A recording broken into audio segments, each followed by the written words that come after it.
सभी को जय मसीह की। प्रभु यीशु मसीह के मधुर के नाम में सभी का स्वागत है। और आज हम लोग परमेश्वर की आराधना को शुरू करते हैं। हम लोग परमेश्वर के वचन से पढ़ेंगे और परमेश्वर के जीवित वचन को आदर देते हुए हम सभी अपने स्थानों पर खड़े हो जाएंगे। तो हम लोग पढ़ेंगे वचन संहिता 130, साम्स 130। वचन संहिता 130। परमेश्वर का वचन इस प्रकार से कहता है, हे यहोवा, मैंने गहरे स्थानों में से तुझको पुकारा है। हे प्रभु, मेरी सुन, तेरे कान मेरे गिड़गिड़ाने की ओर ध्यान से लगे रहें। हे या, यदि तू अधर्म के कामों का लेखा ले तो हे प्रभु, कौन खड़ा रह सकेगा? परंतु तू क्षमा करने वाला है, जिससे तेरा भय माना जाए। मैं यहोवा की बाट जोहता हूँ, मैं जी से उसकी बात जोहता हूँ, और मेरी आशा उसके वचन पर है। पहरुए जितना भोर को चाहते हैं, हाँ, पहरुए जितना भोर को चाहते हैं, उससे भी अधिक मैं यहोवा को अपने प्राणों से चाहता हूँ। इस्राएल यहोवा पर आशा लगाए रहे, क्योंकि यहोवा करुणा करने वाला और पूरा छुटकारा देने वाला है। इस्राएल को उसके सारे अधर्म के कामों से वही छुटकारा देगा। आमीन। हम लोग प्रार्थना करें। खुदावन प्रभु जी, हम आपको धन्यवाद देते हैं प्रभु, आपका शुक्र करते हैं खुदावन प्रभु जी, विशेष करके धन्यवाद करते हैं प्रभु आज के इस नए दिन के लिए प्रभु, कि हफ्ते के पहले दिन प्रभु आपने हम सबको प्रभु तेरे भवन में एकत्रित किया प्रभु जी। और बीते दिनों में प्रभु इतनी कमियां होने के बावजूद भी प्रभु जी आपने हमें अपनी हजूरी में रखा है, इसलिए हम धन्यवाद करते हैं प्रभु, क्योंकि तेरा वचन बताता है प्रभु कि आप क्षमा की खान है खुदावन, क्षमा करने वाले परमेश्वर प्रभु जी। और आप सचमुच में प्रभु जी अपनी क्षमा देते हुए प्रभु जी हमेशा प्रभु जी अपना अनुग्रह के द्वारा प्रभु हमें नया दिन प्रभु हमारे जीवन में जोड़ देते हैं प्रभु जी। क्योंकि तेरा वचन हमें याद दिलाता है प्रभु कि प्रति भोर प्रभु तेरा अनुग्रह हमारे लिए नया होता जाता है। धन्यवाद करते हैं प्रभु, पूर्ण छुटकारा देने वाले परमेश्वर, अपने लोगों को प्यार करने वाले परमेश्वर, अपने लोगों की चिंता करने वाले परमेश्वर, हम आपको धन्यवाद देते हैं। धन्यवाद करते प्रभु, बीते हफ्ते में प्रभु आपने हमारे पाँव को ठोकर लगने से और आंखों को आंसू बहाने से बचाया, इसलिए धन्यवाद करते हैं प्रभु जी। हमारे विश्वास को डगमगाने नहीं दिया खुदावंद, इसलिए धन्यवाद करते हैं प्रभु जी। आप में प्रभु जी हम लोग पाए गए हैं खुदावंद प्रभु जी, इसलिए हम धन्यवाद करते हैं प्रभु जी। आपकी स्तुति करते हैं प्रभु, आपकी प्रशंसा करते हैं प्रभु, आपके नाम की तारीफ करते हैं खुदावंद, क्योंकि आप इसके योग्य हैं प्रभु जी। क्योंकि हम जानते हैं जमीन और आसमान के बीच में प्रभु ऐसा कोई दूसरा नाम नहीं है प्रभु जिसके द्वारा उद्धार है, और सिर्फ यीशु मसीह है प्रभु जी, जो मार्ग, सत्य और जीवन है खुदा प्रभु जी, जो उद्धार करता है प्रभु जी और पापों को क्षमा करने वाला परमेश्वर जी। हम धन्यवाद करते हैं प्रभु, आपकी स्तुति करते हैं प्रभु। जब आज हम लोग मिलकर प्रभु एक साथ आपकी आराधना करते हैं प्रभु, तो हमारी आराधना आपको ग्रहण योग्य होने पाए खुदावन। आज के आराधना के हिस्से को प्रभु जी, वचन के हिस्से को प्रभु जी आपके हाथों में सौंपते हैं खुदावन, और तेरे वचन के मुताबिक तेरी हजूरी को मांग लेते हैं प्रभु जी। हम धन्यवाद करते हैं प्रभु जी, एक बार फिर से पूरे सभा को प्रभु आपके हाथों में सौंप देते हैं खुदावन। धन्यवाद करते हैं प्रभु कि आपने हमारी प्रार्थना को सुन लिया। धन्यवाद के साथ में इस प्रार्थना को प्रभु यीशु मसीह के नाम से मांगकर सुने दे से कबूल करता। आमीन। एक बार फिर से सबको जय मसीह की। और आए हम लोग आराधना में जाएंगे, लेकिन आराधना में जाने से पहले जैसे हर बार हम लोग आपसे कहते हैं कि अगर आपके पास कोई प्रार्थना विषय है, खास करके जो लोग हमें ऑनलाइन देख रहे हैं, तो प्लीज़ अपने कमेंट में अपने प्रार्थना विषय लिख सकते हैं, ताकि जब हम लोग आराधना के बाद में हम लोग प्रार्थना करें तो हम लोग आपके लिए प्रार्थना करें। और मैं चाहूँगा कि हमारी क्वाइट टीम आए और आराधना में हमारे ऊपर करें।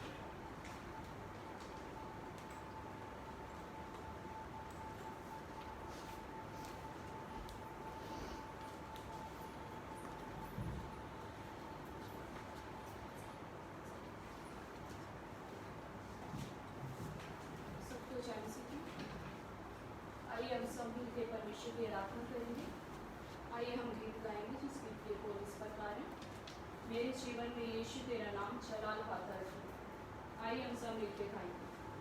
मेरे जीवन में यीशु तेरा नाम जलाल पाता रहे, मेरे जीवन में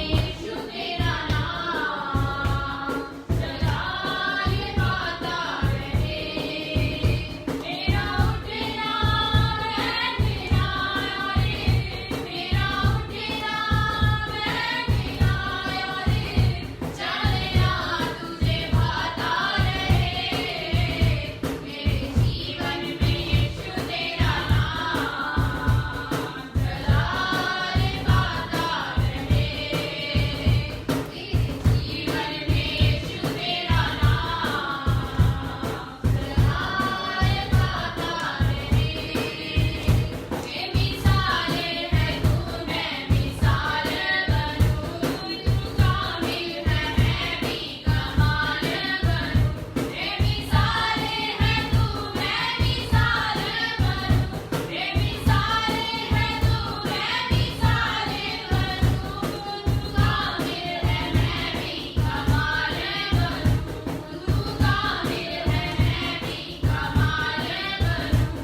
आइए हम एक और गीत गाएंगे। प्यारे यीशु मैं तेरे बदल गई, दिल को शुक्र गुजारे हाँ। प्यारे यीशु जी मैं तेरे बदल गई, दिल को शुक्र गुजारे हाँ। तेरा बदल मैनू रोज चलावे, तेरा बदल मैनू रोज चलावे। सुबह शाम तेरा धन्यवाद करावे,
विषय है और वो विषय है हमारे बीच में भाई मनी है अपने परिवार के साथ में, जो रांची से हमारे बीच में आए हैं यहाँ पे चंडीगढ़ में सेवा करने के लिए।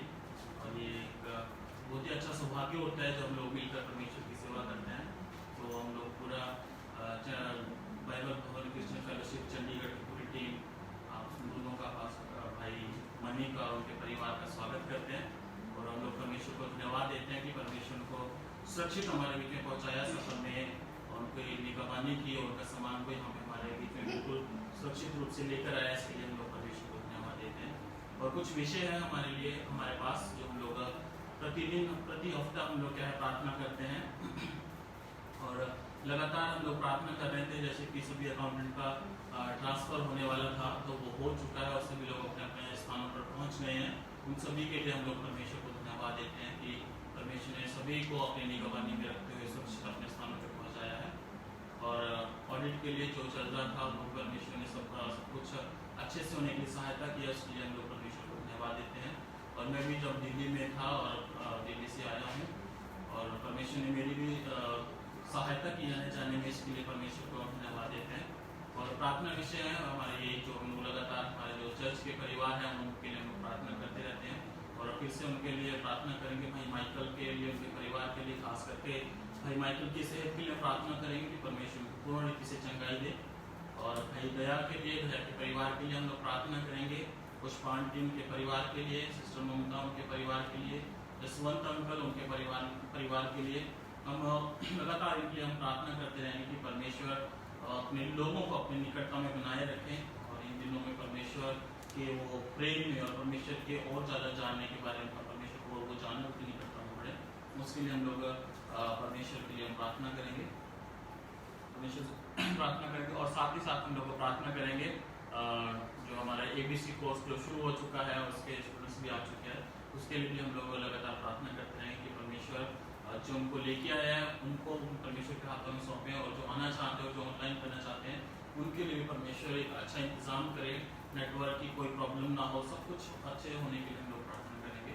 दूसरा प्रार्थना करेंगे हमारे अपने भारत देश के लिए। हम लोग जानते हैं कि हमारा भारत देश किस महामारी से गुजर रहा है। हम लोग प्रार्थना करें कि परमेश्वर पूर्ण रीति से हमारे भारत देश को इस कोरोना के जो महामारी से बचाए। तो इन सभी विषयों के लिए धन्यवाद के साथ हम लोग प्रार्थना करेंगे। तो मैं गुजारिश करूँगा सुरेश चंद्रा से कि वो प्रार्थना में हमारे को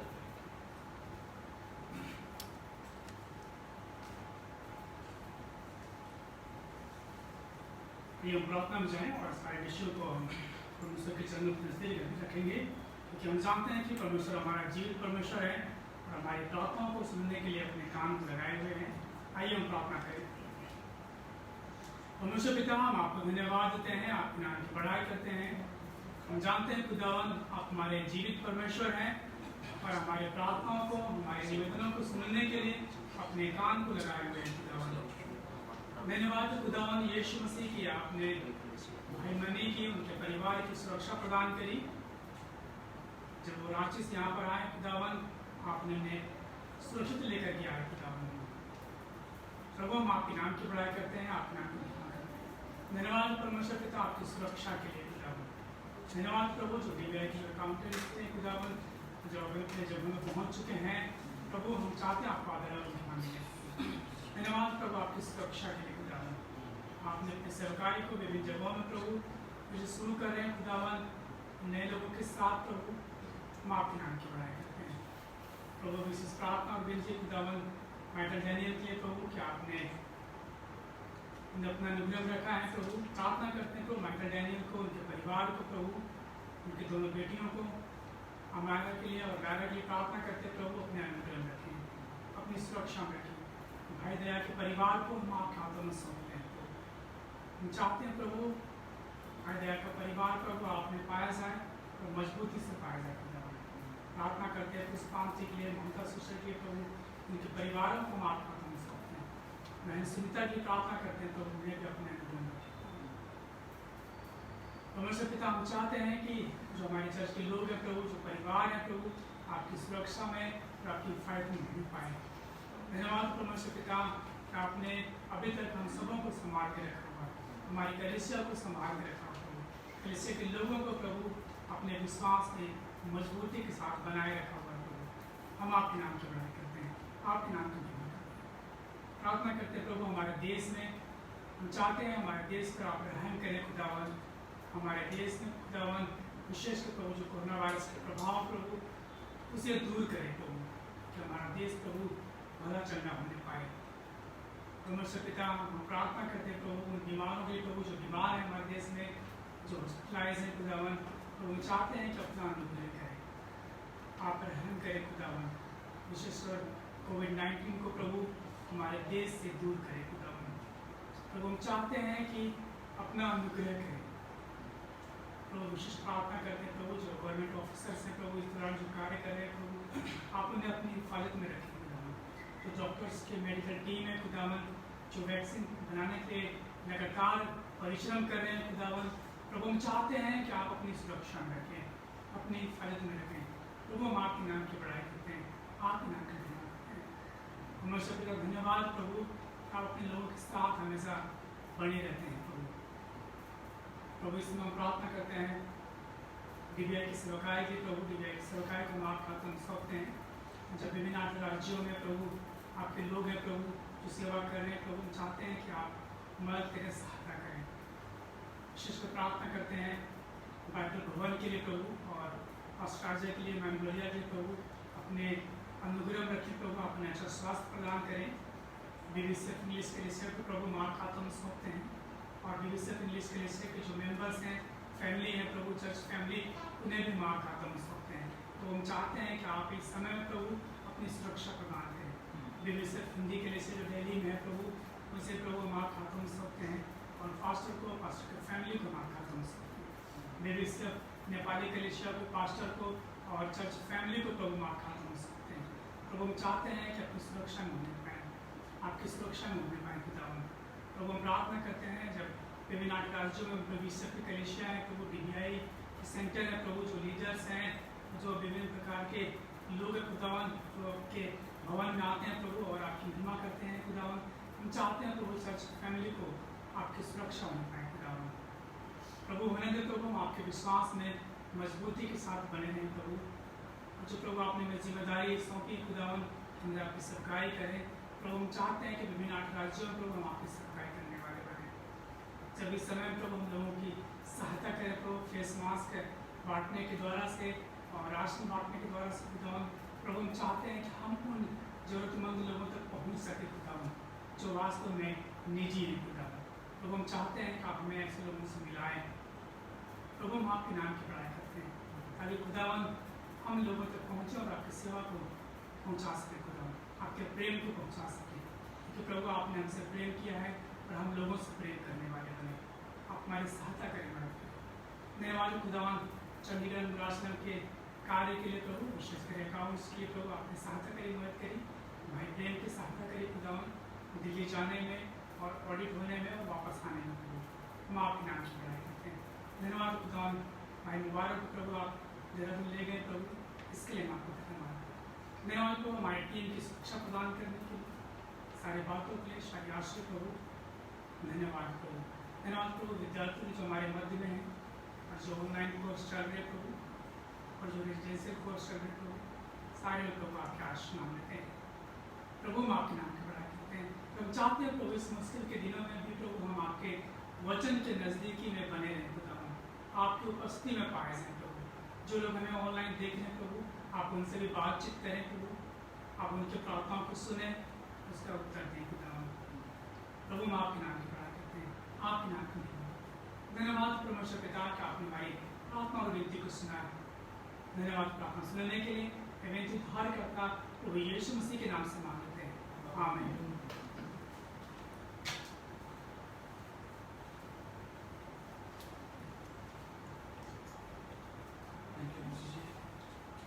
प्रभु धन्यवाद हो कि उसने हमारी प्रार्थना को सुना और हम लोग विश्वास करते हैं कि हमारा परमेश्वर सिर्फ प्रार्थना को सुनने वाला नहीं बल्कि उसको अपना हाँ और आमीन देने वाला है। अभी समय है कि हम लोग परमेश्वर के दिए हुए में से हम लोग परमेश्वर को दें, यानी कि हम लोग का ये समय प्लेट का है। हम लोग शुरू में सोन को कि वो प्लेट लेने में हमारी सहायता करें और पिताजी और परमेश्वर की महिमा के लिए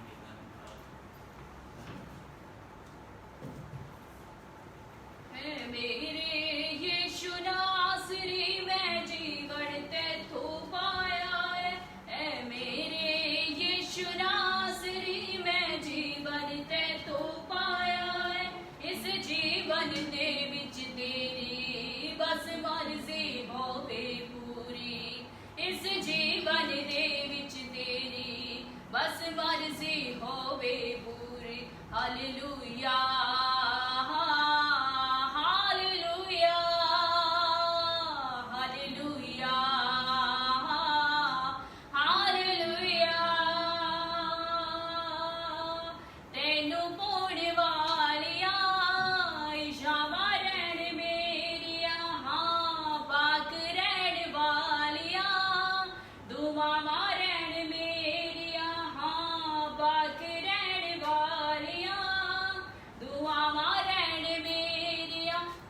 मर्जी हो बे पूरी।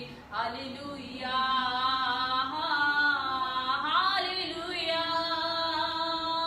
Hallelujah hallelujah hallelujah hallelujah.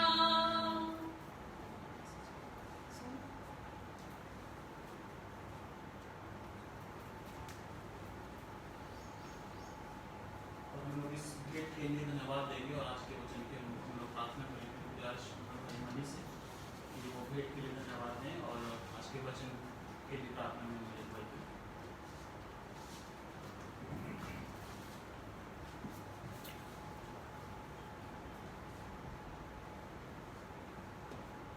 आइए जो है हम लोग प्रार्थना में चले।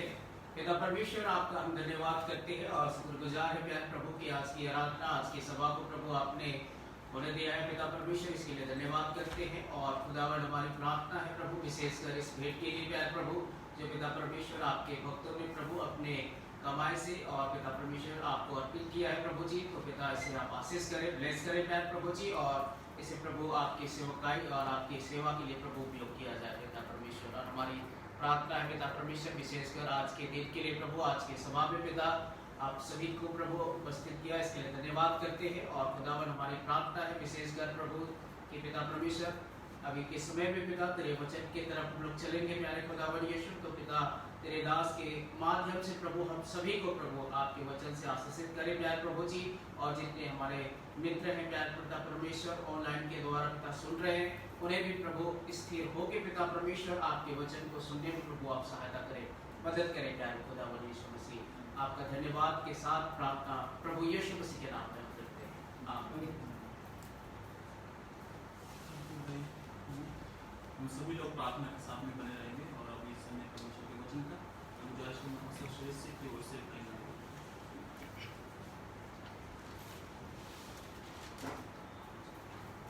मसीह के नाम में आप सभी को जय मसीह की। और इस समय है हमारे पास कि हम परमेश्वर के वचन में जाएं और मेरे साथ आप निकालें पहला यूहन्ना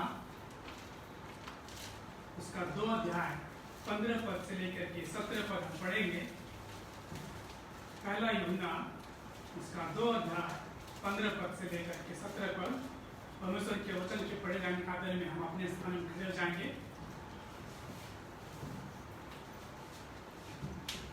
पहला यूहन्ना उसका 2 अध्याय 15 पद से 17 पद में इस प्रकार से लिखा हुआ है, तुम न तो संसार से और न संसार में की वस्तुओं से प्रेम रखो।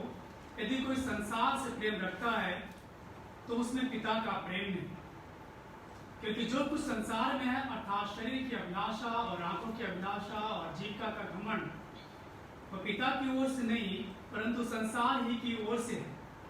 संसार और उसकी अभिलाषाएं दोनों मिटते जाते हैं, पर जो परमेश्वर की इच्छा पर चलता है वह सर्वदा बना रहेगा।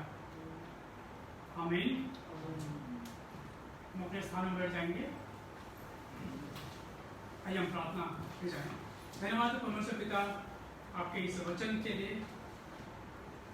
जो हमें बार बार आपके नजदीकी में लेकर आता है। हम आपके नाम की बड़ाई करते हैं प्रभु। चाहते हैं कि आप हमारी सहायता करें, मदद करें, ताकि हम आपके वचन को समझ सके और उस वचन के अनुसार अपने जीवन में आगे बढ़ सके और आपके नजदीकी में पहुंच सके। प्रभु हम चाहते हैं कि हमारे हृदयों से बातचीत करें, हमारे आत्मिक आंखों को खोलें खुदावन, ताकि हम आपके आत्मिक वचन को समझ सके। प्रभु धन्यवाद परमेश्वर, हम आपकी अगुवाई मांगते हैं, चाहते हैं हमारी मदद करें, सहायता करें, ताकि हम आपके वचन को स्पष्ट रूप से देख सके। धन्यवाद परमेश्वर पिता प्रार्थना सुनने के लिए, विनती यीशु मसीह के नाम से मांगते हैं, आमीन।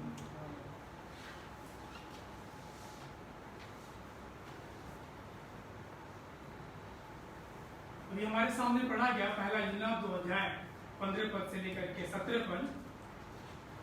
जैसा कि हम लगातार इस यूहन्ना की पत्री से हम अध्ययन कर रहे हैं और सीख रहे हैं परमेश्वर के वचन को, और हर एक दिन हम परमेश्वर के नजदीकी में हम पढ़ते जा रहे हैं। आज जो है यूहन्ना इस बात को सिखाता है कि हम संसार से नहीं परंतु परमेश्वर से प्रेम करें।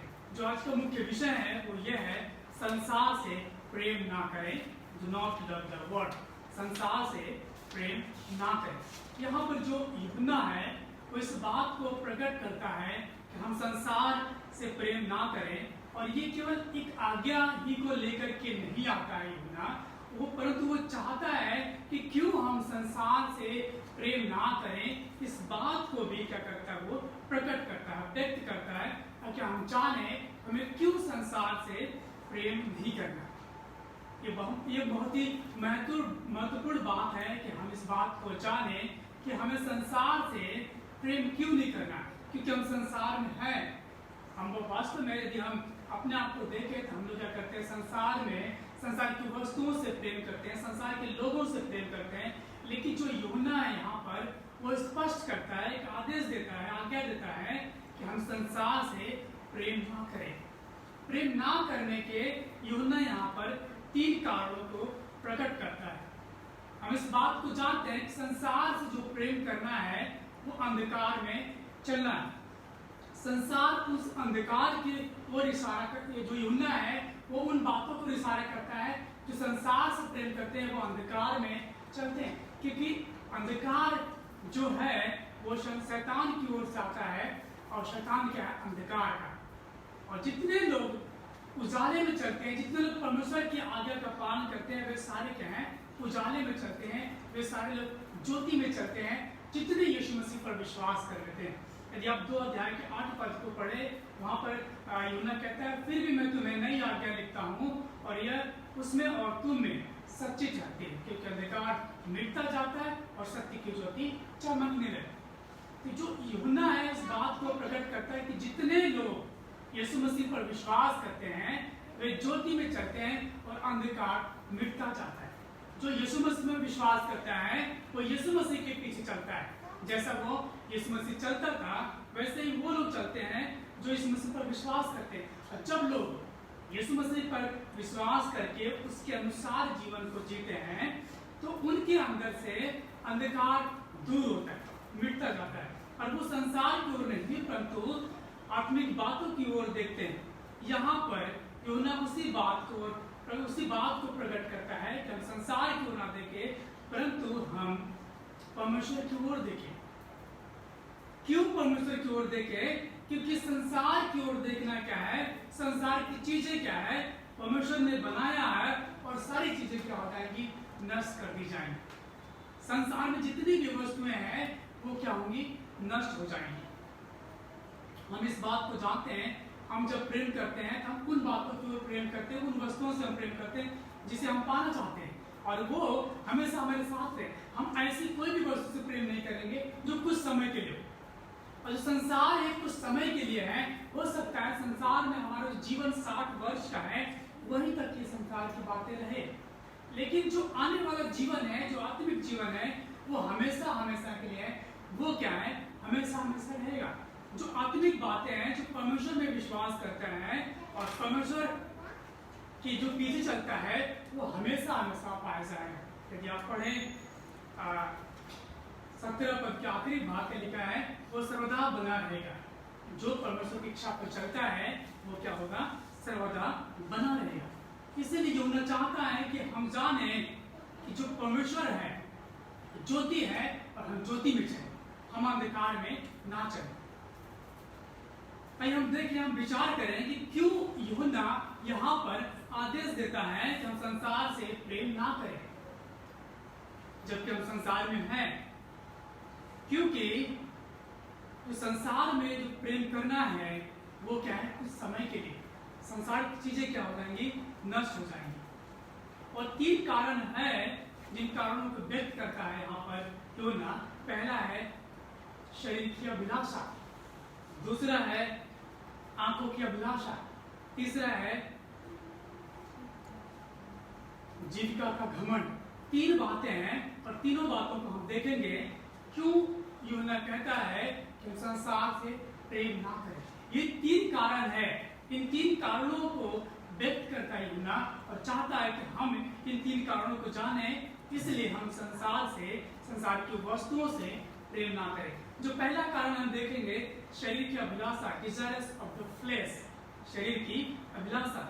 आज संसार में लोग अपने जीवन को अपने शरीर के अनुसार जीवन जीना चाहते हैं और जी भी रहे और पूरा प्रयास करते हैं कि वो अपने शरीर के अनुसार जीवन को जिए और अपने शरीर की जो आवश्यकता है उसको पूर्ति करने के लिए संसार में जो मानव जाति है वो लगातार कार्य कर रहे हैं। वो इसी में दिन रात ध्यान देता है कि वो संसार की जो शरीर की जो अभिलाषाएं हैं, शरीर की जो जरूरतें हैं, शरीर की जो आवश्यकताएं हैं, उसको कैसे पूर्ति करे, शरीर को किस प्रकार से आनंद दे और शरीर को किस प्रकार से आराम दे। शरीर की अभिलाषा के अनुसार मनुष्य क्या करता है, आज जीवन जी रहा है और इसी दौड़ में लगातार दौड़ता रहता है। शरीर की अभिलाषा से तात्पर्य है हमारे दैनिक चाल चलन, यानी कि हमारे हर दिन के जो चाल चलन है वो प्रकट करते हैं कि हमारी शरीर की अभिलाषा क्या है। जिस प्रकार से हम अपने जीवन के हर एक दिन अपना व्यवहार, अपने रवैये को प्रकट करते हैं, वो प्रकट करता है कि जो हमारी शरीर का अभिलाषा क्या है। हम अपने शरीर के अभिलाषा के अनुसार क्या करते हैं, अपने चाल चलन को व्यक्त करते हैं। पौलुस के विषय में हम अध्ययन करते हैं इफिसियों 5 अध्याय के 15 पद को देखें। वहां पर जो पौलुस है वो इस बात को प्रकट करता है, जो चाल चलन है वो किस प्रकार से व्यक्त करता है। लिखा है 5:15 में, इफिसियों 5:15 में, इसलिए ध्यान से देखो कि कैसी चाल चलते हो, निर्बुद्धियों के समान नहीं परंतु बुद्धिमानों के समान चलो। यहाँ पर पौलुस क्या करता है, आदेश देता है और सिखाता है लोगों को कि अपने आप को ध्यान दो कि आप किसके समान चाल चलते हैं, निर्बुद्धियों के समान या बुद्धिमानों के समान। जो निर्बुद्धि के समान चाल चलना है वो क्या है, संसार की अभिलाषाओं को या शरीर की अभिलाषाओं को पूर्ति करने के लिए। और जो निर्बुद्धि के समान चलना है वो क्या है, संसार में नष्ट हो जाएंगी। क्योंकि अपने शरीर के जो चाल चलन है यदि हम उसके अनुसार चाल चलते हैं तो हमारा जो जीवन है और जो संसार की वस्तुएं दोनों क्या हो जाएंगी, नष्ट हो जाएंगी। संसार में अधिकतर लोग इसी की ओर लगे हुए किस प्रकार से अपने शरीर की जरूरतों को पूरा करें, अपने परिवार के जरूरतों को पूरा करें, और इसीलिए संसार में लोग लगे हुए। यदि हम इस प्रकार के कार्य करते हैं, अपने शरीर की अभिलाषाओं के अनुसार जीवन जीते हैं और शरीर की जो अभिलाषा है ये हमें आत्मिक की ओर लेकर के नहीं जाता। शरीर क्या है, संसार में बनाया गया है और शरीर संसार की अभिलाषाओं को पूर्ति करने के लिए तत्पर रहता है और संसार के जीवन जीने के लिए क्या करता है, वो तत्पर रहता है। जब आदम भगवान ने पाप किया उनके अंदर से जो पवित्रता का स्वभाव था वो क्या हो गया, निकल गया और वो शारीरिक स्वभाव में आ गए वो, और वो उनका जो भी स्वभाव है, मनुष्य के स्वभाव की बात करें, वो पाप का स्वभाव होता है। और मनुष्य लगातार अपने मन में यही विचार करता है किस तरह से अपने शरीर की अभिलाषाओं को पूर्ति करे। पौलुस कहता है कि तुम सावधान रहो और अपने चाल चलन को सुधारो। इस बात को देखो, तुम बुद्धिमानी से चलते हो या निर्बुद्धि के अनुसार चलते हो। हमें चाहिए कि हम अपने आप को जांचें, अपने आप को परखें, हम किस प्रकार की चाल चलते हैं। यदि हम शरीर के अनुसार जीवन को जीते हैं तो वो जो शरीर के अनुसार जो जीवन है वो क्या होगा, एक दिन नष्ट हो जाएगा। कि शरीर भी हमारा अनंत काल तक नहीं बना रहेगा। ये शरीर की एक आयु है। वचनकार कहता है कि जो मनुष्य का जीवन है वो घास के फूल के समान है, जो सुबह खिलता है और शाम को मुरझा जाता है। तो हमें इस बात को देखना है, जांचने की आवश्यकता है, कहीं मैं यीशु मसीह पर विश्वास करके भी शरीर के अनुसार जीवन तो नहीं जी रहा हूँ। यदि मैं शरीर के अनुसार और शरीर की जरूरतों को पूर्ति के लिए अपने जीवन को जी रहा हूँ, ये हमारे लिए क्या है, मुश्किल की बात। शरीर के जो कार्य है वो क्या हो जाएंगे, नष्ट हो जाएंगे। क्यों? क्योंकि जो शरीर है ये नाशवान चीजें हैं, नाशवान वस्तु है, नश्वर चीजें। शरीर क्या होगा, ये नष्ट कर दी जाएगी। परंतु जो आत्मा है वो क्या है, वो परमेश्वर के साथ हमेशा हमेशा रहेगा। और इस पर हमें विचार करने की आवश्यकता है कि जो मेरा अभिलाषा है वो शरीर के अनुसार तो नहीं है। यदि शरीर के अनुसार है हम क्या हो जाएंगे, नाश कर दिए जाएंगे। और हमें इस बात को देखने की आवश्यकता है कि हम नाश होने वाले ओर बढ़ रहे हैं या जीवन की ओर बढ़ रहे हैं। यूहन्ना चाहता है कि हम जीवन की ओर बढ़ें। क्योंकि संसार की जो वस्तुएं हैं वो क्या हो जाएंगी, नष्ट हो जाएंगी। पौलुस कहता है 18 पद में, 5 अध्याय के 18 पद में कहता है आत्मा में परिपूर्ण होने के लिए, जो पौलुस है वो चाहता है कि हम क्या हो, आत्मा में परिपूर्ण हो जाएं। और आत्मा में परिपूर्ण होने के लिए पौलुस कहता है तो अपने आप को देखें और आत्मा में क्या हो जाए, परिपूर्ण हो जाए। और आत्मिक जो बातें हैं वो हमें अनंत जीवन की ओर लेकर के जाएंगे। हमें इस पर विचार करने की आवश्यकता है कि मैं शरीर के अनुसार जीवन जी रहा हूं या आत्मा के अनुसार जीवन जी रहा हूं। ध्यान रहे कि शरीर के अनुसार जीवन जीना क्या है, वो नाश की ओर बढ़ेंगे। और आत्मा के अनुसार जीवन जीना ये क्या है, परमेश्वर में अनंत जीवन को दिलाए। इसलिए तो यूहन्ना चाहता है कि हम शरीर की अभिलाषा को छोड़ दें, हम संसार से प्रेम ना करें, क्योंकि जो शरीर है वो संसार का है। इसलिए वो चाहता है कि हम संसार से प्रेम ना करें। शरीर की अभिलाषा हमेशा संसार की वस्तुओं की ओर लगी रहती है और यूहन्ना चाहता है कि हम संसार की वस्तुओं की ओर ना रहें। दूसरी बात जिस पर हम विचार करेंगे वो है आंखों के अभिलाषा, डिजायर्स ऑफ द आईज।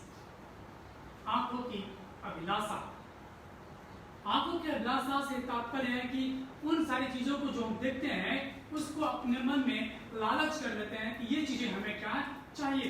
यदि निर्गमन की पुस्तक उसके 20 अध्याय के 17 पद को पढ़े, वहां पर परमेश्वर की 10 आज्ञाएं में से एक आज्ञा है, तू लालच ना करना। ठीक है, तो किसी के घर का लालच ना करना, ना तो किसी की स्त्री का लालच करना, और न किसी के दास दासी या बैल गधे का, न किसी की वस्तु को लालच करना।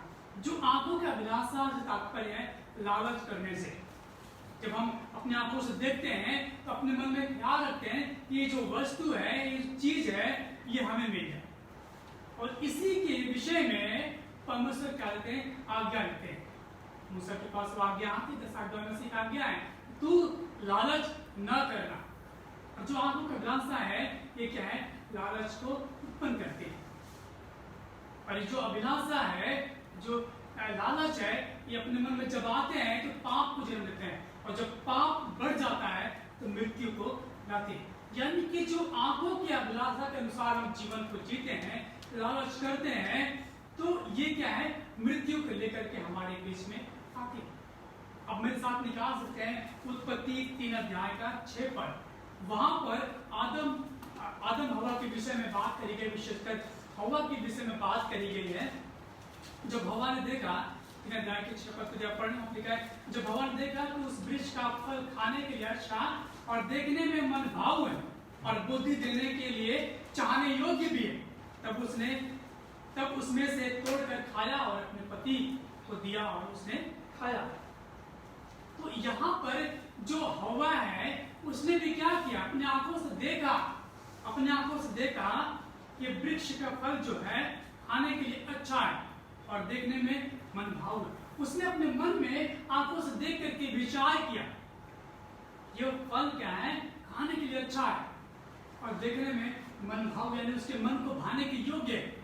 और यही जो बात है पाप की ओर लेकर के जाती है। और जब उसने खाया उस फल को और अपने पति आदम को भी खिलाया और दोनों क्या हुए, पाप में पड़ गए।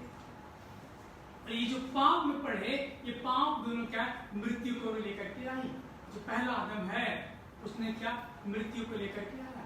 इस आंखों की अभिलाषा के द्वारा से, यदि वो हवा फल को ना देखती तो उस अभिलाषा को उत्पन्न ना होता उसके अंदर, लेकिन उसने देखा फल की ओर।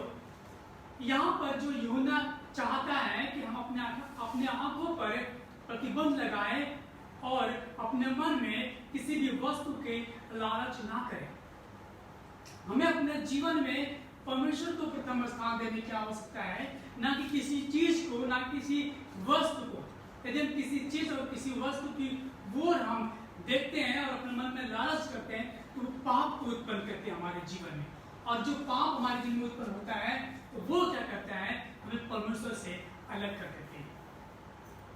इसलिए चाहिए कि हम अपने आप को जांचें और परखें कि हम क्या चीजों को देख रहे हैं, किन चीजों को अपने आंखों से देख रहे हैं। हम अपने आंखों के अनुसार या आंखों की अभिलाषा में ना पड़े, नहीं तो हम क्या है, पाप की ओर बढ़ेंगे। और पाप क्या है, मृत्यु को लाता है। और ये नहीं चाहता कि हम यीशु मसीह में होकर भी हम क्या करें, मृत्यु में पड़े। वो चाहता है कि हम परमेश्वर में जीवन को जिए जो सर्वदा तक बना रहेगा, हम उसमें बने रहे। मरकुस 10 अध्याय में यदि आप पढ़ेंगे मरकुस 10 अध्याय को, वहां पर एक व्यक्ति के विषय में जिक्र किया गया है। मरकुस करता है, मरकुस 10 अध्याय उसका 46 पद से लेकर के 52 पद आप पढ़ेंगे, मरकुस 46 से 52, तो वहां पर एक भिखारी के विषय में जिक्र किया गया है। तिमाई के पुत्र बर्तिमाई, वो क्या होता है, शारीरिक रूप से अंधा होता है, लेकिन वो आत्मिक रूप से अपने आत्मिक आंखों से यीशु मसीह को पहचान जाता है कि जो यीशु मसीह है वो दाऊद की संतान है। और वो पुकारता है कि दाऊद संतान मुझ पर तरस खा। वो अपनी जरूरतों के लिए यीशु मसीह को पुकारता है। वो संसार को नहीं देख पाता है, लेकिन अपने आत्मिक आंखों से देखता है। हमारे पास शारीरिक आंखें हैं और हम क्या करते हैं, शरीर की चीजों पर भरोसा करते हैं और शरीर की चीजों की ओर हम देखने का प्रयास करते हैं। लेकिन इससे स्टोरी हम देखते हैं कि जो उसके शारीरिक आंखें नहीं होती है, परंतु वो आत्मिक आंखों से यीशु मसीह को पहचानता है। क्या हम और आप अपने शारीरिक आंखों से यीशु मसीह को पहचानते हैं? जो दाऊद संतान है, जो इस जगत में आया, जिसने पाप को, जिसने मृत्यु को हरा दिया। पहला आदम इस संसार में मृत्यु को लेकर के आया, लेकिन यीशु मसीह मृत्यु पर विजय प्राप्त करी। क्या हम और आप अपने शारीरिक आंखों से उस यीशु मसीह को देख रहे हैं? हमें उसको और अपने आंखों को प्रभु यीशु मसीह की ओर देखने की आवश्यकता है, ना कि हम संसार की ओर देखें। जो नहीं चाहता है संसार की जो आंखों की अभिलाषा है उस पर उसकी तरफ हम ना बढ़े, अपने आंखों के अनुसार अपने जीवन को ना जिए, परंतु हम परमेश्वर की ओर देखें, परमेश्वर की ओर बढ़े, ताकि हम परमेश्वर से अनंत आशीषों को प्राप्त कर सके। कि जो कोई प्रभु यीशु मसीह की ओर बढ़ता है और जो कोई यीशु मसीह की ओर देखता है वो अनंत जीवन को प्राप्त करता है। जब हम संसार की ओर देखते हैं, संसार की वस्तुओं की ओर देखते हैं, हम मृत्यु के नजदीक पहुंच जाते हैं। लेकिन जब हम यीशु मसीह की ओर देखते हैं, यीशु मसीह हमें जीवन की ओर लेकर के आते हैं। तीसरी बात जिस पर हम विचार करेंगे वो जीविका का घमंड, प्राइड ऑफ लाइफ। ये तीनों बातें 16 पद में दी गई हैं और ये तीनों बातें हैं तो संसार की बातें हैं। जीविका का घमंड, इसका मतलब है परमेश्वर के अलावा अन्य चीजों पर भरोसा रखना, उन संसारिक चीजों पर भरोसा रखना जो जिसको परमेश्वर ने क्या किया है, संसार में प्रकट किया है, संसार में सृष्टि करी। और संसार की चीजों की ओर यदि हम देखते हैं या संसार चीजों को पाने की ओर हम बढ़ते हैं और उसकी अभिलाषा रखते हैं और उन सारी चीजों को हम अपना मानते हैं, तो ये क्या है, हमें मुश्किलों में खड़ी कर देती है और हमें संसार की वस्तुओं से प्रेम करने के लिए क्या करते हैं, उत्सुक कर देते हैं। और यदि हम संसार की चीजों को पा करके उस पर भरोसा रख लेते हैं तो हम मृत्यु को बढ़ जाते हैं, क्योंकि हमारा जो भरोसा है वो संसारिक चीजों की ओर नहीं परंतु परमेश्वर की ओर होने की आवश्यकता है। क्योंकि जो संसार की चीजें, जैसे मैंने पहले ही बताया, जो संसार की चीजें हैं उसको परमेश्वर ने बनाया है और संसार की चीजें एक निश्चित समय में मिटा दी जाएंगी, नष्ट कर दी जाएंगी। नूह के समय में देखें, जब नूह संसार में था और परमेश्वर ने 40 दिन 40 रात बारिश करी तो संसार की चीजें क्या हो गई? नष्ट हो गई। तो नूह उसका पूरा परिवार बचा। ये कैसे हुआ? क्योंकि लोगों ने संसार की चीजों पर भरोसा करना आरंभ कर दिया। दूसरी बात, जब न्याय के समय हम खड़े होंगे तो संसार की चीजों पर जितने भरोसा करने वाले लोग हैं वो सारे नाश किए जाएंगे। परंतु हमें संसार की वस्तुओं पर नहीं, परंतु हमें परमेश्वर पर भरोसा रखने की आवश्यकता है। मत्ती 4 अध्याय के 8 और 9 पद में पढ़ेंगे, जो शैतान है वो संसार की वस्तुओं की ओर भरोसा रखने के विषय में बात करता है और वो चाहता है कि मनुष्य का भरोसा संसार की वस्तुओं पर हो जाए, क्योंकि वो संसार का अधिकार रखने वाला है, संसारिक वस्तुओं का अधिकार रखने वाला शैतान है। और वो चाहता है कि लोग भी संसार की वस्तुओं पर भरोसा रखें बजाय कि परमेश्वर पर भरोसा रखें। जो शैतान है यीशु मसीह को संसार की वस्तुओं पर भरोसा रखने की बात करता है, लेकिन यीशु मसीह क्या करते हैं? उसे इस बात को प्रकट करते हैं तो परमेश्वर की परीक्षा नहीं ले सकते, क्योंकि संसार की जो वस्तुएं हैं स्वयं परमेश्वर ने क्या किया है? बनाया है। और संसार की जो वस्तुएं बनाई गई वो क्या होंगी? नष्ट हो जाएंगी। और शैतान जब प्रभु यीशु मसीह को संसार की वस्तुओं पर भरोसा नहीं दिला पाया, वो हार गए और उसके सामने से, यीशु मसीह के सामने से चला गया। आज हम और आप अपने आप को जांचे, देखें कहीं मेरा जो भरोसा है संसार की वस्तुओं पर तो नहीं। यूना कहता है कि संसार की जो वस्तुएं हैं और संसार की जो अभिलाषाएं हैं वो दोनों क्या हो जाएंगी? मिट जाएंगी, केवल परमेश्वर ही सर्वदा बना रहेगा। हमें उन आपको देखने का आवश्यकता है, हम किन वस्तुओं पर भरोसा करते हैं? उन वस्तुओं पर जो संसार की हैं, जो नष्ट कर दी जाएंगी, या उन वस्तुओं पर जो स्वर्ग में हमेशा हमेशा के लिए रहेंगी? केवल यीशु मसीह पर विश्वास करने वाले ही हमेशा हमेशा पाए जाएंगे, क्योंकि यीशु मसीह वो मार्ग है जो अनंत काल तक ले जाने के लिए संसार में आए। मत्ती 7 अध्याय के 21 पद में लिखा है, जो मुझसे हे प्रभु कहता है उनमें से हर एक स्वर्ग के राज्य में प्रवेश न करेगा, परंतु जो मेरे स्वर्गीय पिता की इच्छा पर चलता है। संसार की बातों पर मन लगाना, संसार के अनुसार चलना है, परंतु जो परमेश्वर पिता के बातों पर मन लगाता है, स्वर्गीय इच्छा पर, स्वर्गीय पिता जो परमेश्वर है उस पर मन लगाता है, यानी कि जैसा जो यीशु मसीह के अनुसार चलता है, वो क्या है? परमेश्वर के राज्य में प्रवेश करें। हर एक व्यक्ति परमेश्वर के राज्य में प्रवेश नहीं करेंगे, परंतु वही प्रवेश करेंगे जो परमेश्वर की इच्छा पर चलते हैं। आज हमें और आपको जांचने की आवश्यकता है, हम संसार की बातों की ओर मन लगाते हैं, संसार की वस्तुओं की ओर मन लगाते हैं, या हम यीशु मसीह के अनुसार जीवन को जीते हैं। यूहन्ना 2 अध्याय के 56 में कहता है, जो कोई ये कहता है कि मैं उसमें बना रहता हूँ, उसे चाहिए कि आप भी वैसा ही चले जैसा वो चलता था। यानी वो कहता है कि यीशु मसीह के अनुसार जैसा यीशु मसीह चलता था वैसे वे लोग भी चले जो यीशु मसीह पर विश्वास करते हैं।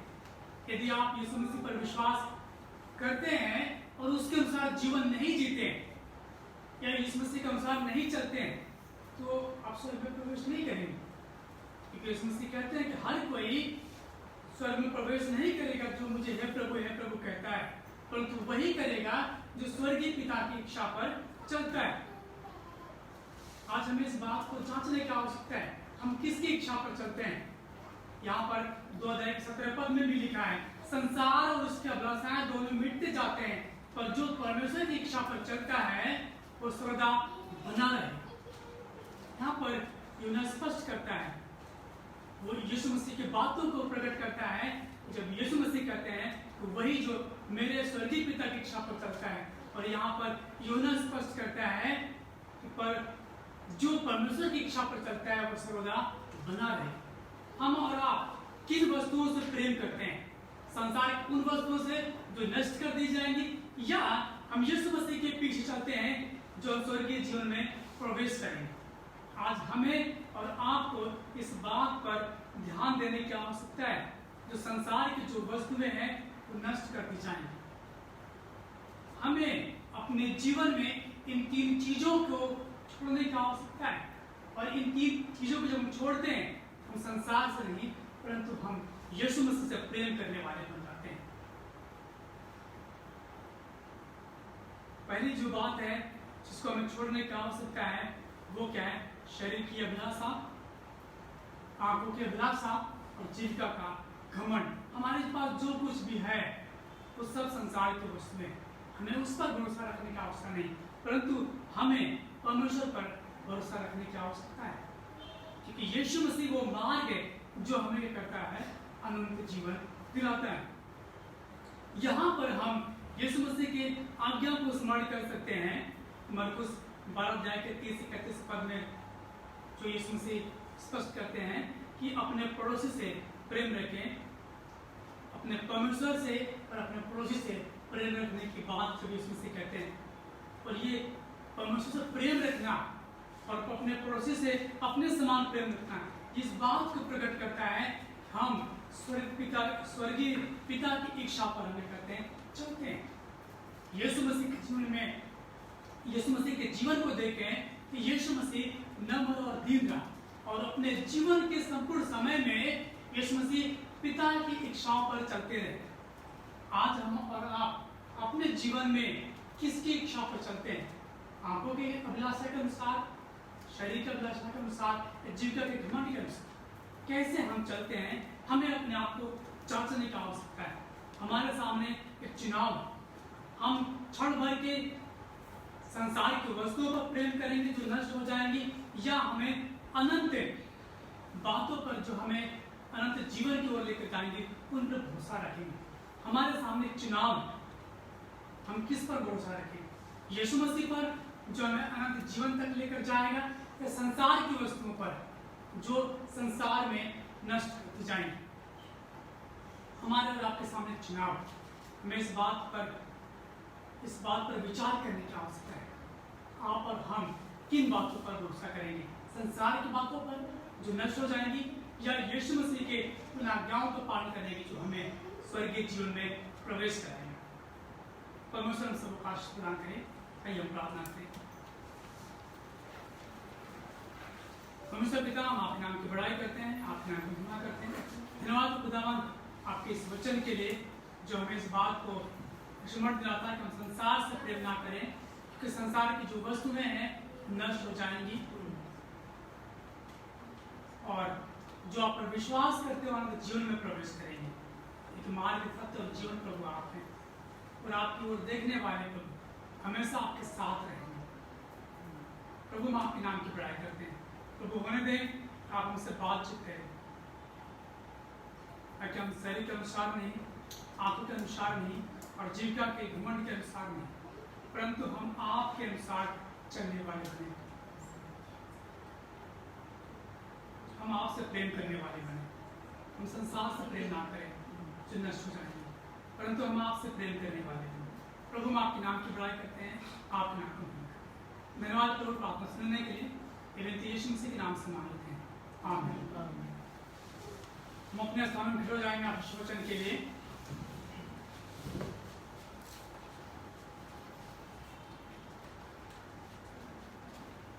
अब जो तुम्हें ठोकर खाने से बचा सकता है और अपनी महिमा की भरपूरी के सामने मगन और निर्दोष करके खड़ा कर सकता है, उस एकमात्र परमेश्वर हमारे उद्धारकर्ता की महिमा और गौरव और पराक्रम और अधिकार हमारे प्रभु यीशु मसीह के द्वारा जैसे सनातन काल से है, अब भी हो और ये रूल रहेंगे। आमीन।